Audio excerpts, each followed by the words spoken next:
study. Maybe that's college students, maybe it's college students at Fisher, maybe it's people in therapy, maybe it's police officers. Generally speaking, we can't study our entire group. So we're often going to take a sample. Sampling then refers to that process of how do we select observations. Not only is it not feasible generally to collect data from everybody in a population, but it's also not necessary. If we sample correctly, we should be able to take conclusions and observations from that sample and use them to generalize that to the larger population. Now, there's two main types of samples: probability samples and non-probability samples. Probability samples have to do with, or are generally various types of random samples. So let's start with non-probability samples. Sometimes we cannot take a probability sample. Now, probability samples are superior in that we can take that information from that sample and we can generalize it and draw conclusions about the larger population that the sample comes from. And that is because the odds of people being chosen for that sample are predicted. Non-probability samples are samples in which the probability that something will be included is not known. We cannot take a non-probability sample and then generalize it to a larger population. But sometimes this still gets us some good information, okay? So there's four main types we're going to talk about: convenience samples, purposive samples, snowball samples, and quota samples. Now, a purposive sample is where we're going to select a sample on the basis of our judgment and purpose of the study. Maybe I want to study a small subset of a population. Maybe there's a student protest movement and I want to understand more about their leadership. Maybe I want to compare two groups, a left-leaning group and a right-leaning group. Maybe I want to look at deviant cases, outliers, people that don't, or observations that don't fit into the general pattern.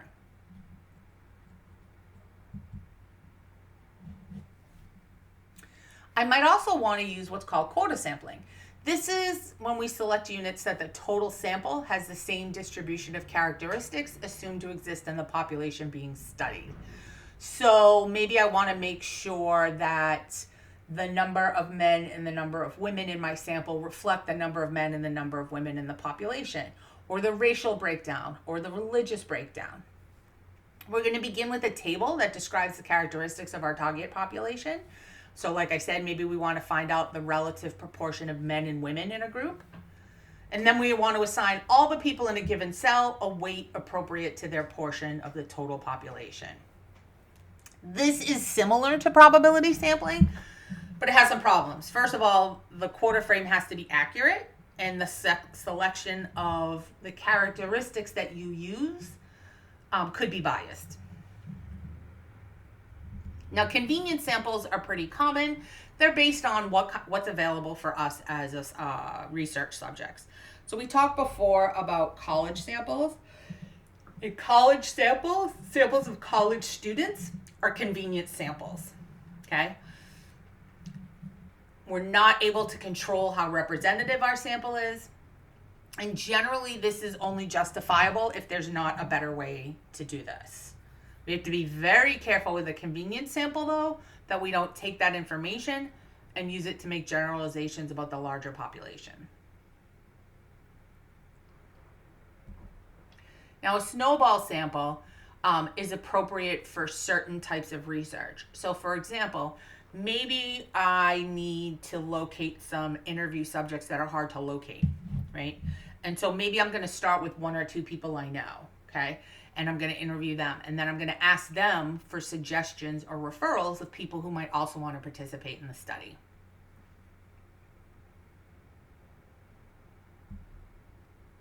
Now, when we're using field research, right, we're using informants. Field research is an attempt to understand some social setting. Maybe you want to learn more about a local neighborhood. You want to learn more about an after-school program. You want to learn more about a gang. A lot of that understanding may come from collaborating with some members of that group, and an informant is a member of the group who can speak directly about the group.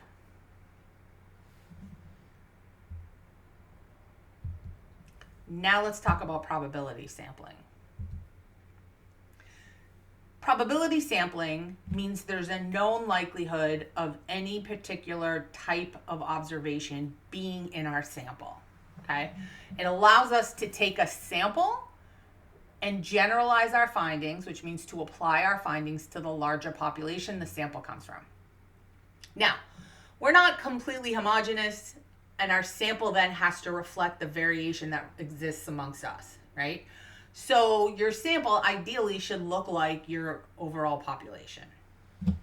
We often use probability samples with large surveys. They often don't send the survey out to everybody in the population. They draw a sample and send it out to them. We have to be careful when we're sampling that we're not having any sampling bias. So, our sample should be representative. Each member of the population has a known and equal chance of being selected into the sample. So when we think about a simple random sample, right, it would be like if I put all your names in a hat and we reached in and we grabbed one out, we all have the same odds or chances or probability of being chosen. If a sample will be representative of the larger population if everyone has an equal chance of being selected, okay?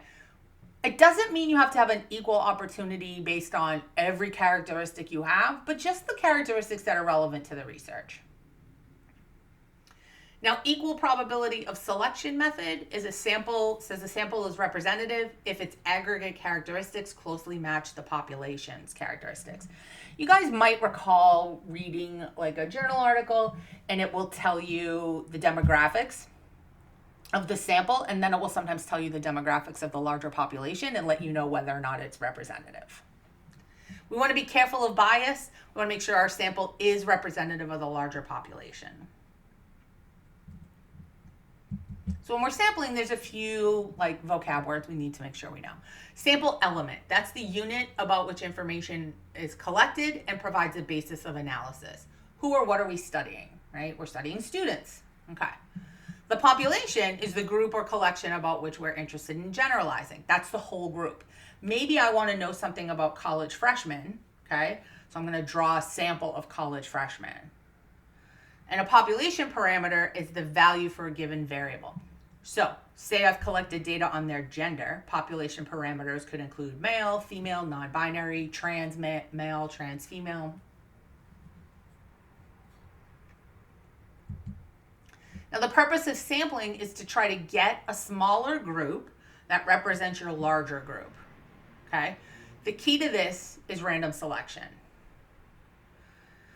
Now, our sampling distribution is going to be the range of sample statistics we get if we select many samples. So imagine we have a large population and we actually draw several samples from it. So we have a population we want to study. Maybe that's college freshmen, right? We're going to start with our sampling frame. That's a list of everybody in that population, okay? So if we were going to do that here at Fisher, we could get a list from the registrar of all the college freshmen, all the people who have less than, let's see, it would be 30 credits, okay? If the sample is to be representative of the population, we have to include the whole population in the sampling frame. We don't have to include them all in our research, but we have to have them all in the frame. Okay. Now, there are some statistical figures you can calculate. One is a sampling error. So imagine we're a much bigger school, right? Because it actually wouldn't be that hard for us to survey all of our freshmen. Okay, so imagine we're a much bigger school of like 40,000 students, right? And imagine we drew 10 different samples of 100 freshmen, right? We can then estimate what's called a standard error, okay? A standard error is sampling error that might occur, okay? Error would be due to, like, they would be the things that make it so that our sample doesn't actually represent our population. You guys might remember we talked about confidence intervals and confidence levels in statistics, right? So we didn't talk about sampling error too much in our statistics class, but it is one of the statistics that was calculated And it's kind of one of those numbers that is then used in a bigger calculation. Okay, so we can express the accuracy of our sample statistics in terms of a level of confidence. Okay, so the logic of our confidence level and confidence intervals also provides a basis for helping us determine how many people do I need in my sample for my sample to be appropriate. Okay, and there's mathematical formulas you can use for this. Okay, so random selection allows the researcher to take findings from a sample and apply those to the larger group or the population. Okay, all statements in our sample have to specify a confidence level and a confidence interval. So remember, our standard confidence level are alpha in criminal justice, sociology, human services, psychology is 0.05. Okay. So how can we do some probability samples? Okay, first one, simple random sample, okay? Imagine we assign a number to everybody, and then I use like a random number generator, and it's gonna pull out people from my sample, okay? I could put all of the people in my population in an SPSS spreadsheet, and I could ask it to pull a random sample, okay? It's not necessarily the most accurate, but it is the most basic, simple, hence simple random sample, okay? It's like we put everybody's name in a hat and we pull a name out. So it could look like this. We have 100 people, right? And here's our sample. 2, 8, 12, 27, 31, 46, 52, 82, 87, 97. Okay, we could do this using it. There's tables of random numbers. You can get this generated for you off the internet. And we've got our whole population, and then we have our sample. Now we could be more systematic about this, right? I could have a list of everything, and I could choose every kth unit. I could choose every 10th unit, every 7th person, every 46th person, right? Etc. You choose the first one randomly, and then you choose every like 10, 15, whatever. Now, stratified sampling is a little bit more advanced, okay? This is where we make sure that our sample is not only random, but that it is representative of various key important demographics or parameters, okay? So, this is probably the best type of random sample you can draw. First, we're gonna put our units into strata, okay? Hence, stratified random sample, okay? So maybe we're going to break them down by race, because maybe race is really important, and we want to make sure that when we sample, that our sample reflects the racial population of our whole population. Okay? So it looks like we got dudes, then we got ladies, then we got purple ladies, then we got dark blue dudes. Okay, and we sample based on the size of those strata. Now, a little more complex is a multi-stage cluster sample, and you guys have learned about these. You probably just don't remember that we talked about them, okay? But multi-stage means more than one stage, okay? So basically you start with a stratified group. So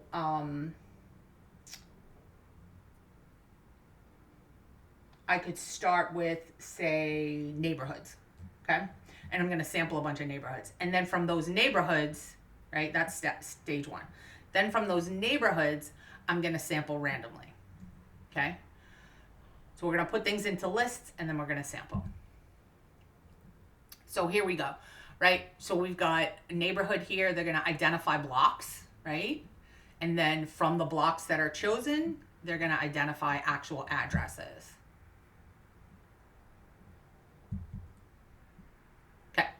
Stratification can take place at each level of sampling, okay? And it could be 2-layer levels, it could be 3 levels. And the probability is drawn proportionate to the size. Okay, so the National Crime Victimization Survey, this is a multi-stage cluster sample, okay? They're trying to interview people and have them represent all of victimization in the United States, it's done by households, and it's only people 12 and older. Okay, so minors aren't included. Well, some minors are included in this. Children are not included in this. So it ends up being 240,000 people from 150,000 households. And believe it or not, their sampling method is so precise and so accurate that you can take those 240,000 people, those 150,000 households, and draw conclusions about victimization in the United States. Okay, so the first area is a primary sampling unit. Okay, this is areas that have been like designated as primary sampling units in the United States. Largest ones automatically included. Smaller ones are stratified by size, how densely populated they are, okay, and other variables into about 150 strata. And then from there, they use census enumeration districts, okay? A CED is a cluster of 4 houses that's used like in the census. So probability sampling is the most effective for us to study something and be able to make generalizations. It avoids any sort of bias that we might have, whether that's conscious or unconscious, okay? It also allows us to estimate sampling error. Now, just some things to think about ethically. Because probability sampling carries the risks of error, we have to inform our readers of any errors that might make the results misleading, right? You guys might recall reading some research where they'll tell you, they sent the survey out to X many people and only Y many people responded. They'll tell you their response rate, right? We want to provide as much information as possible to our audience. Sometimes we want to use a non-probability sample because it's going to help us reach variations in a population. We want to make sure then that we're letting our reader, our audience know that it is not a probability sample and it cannot be generalized.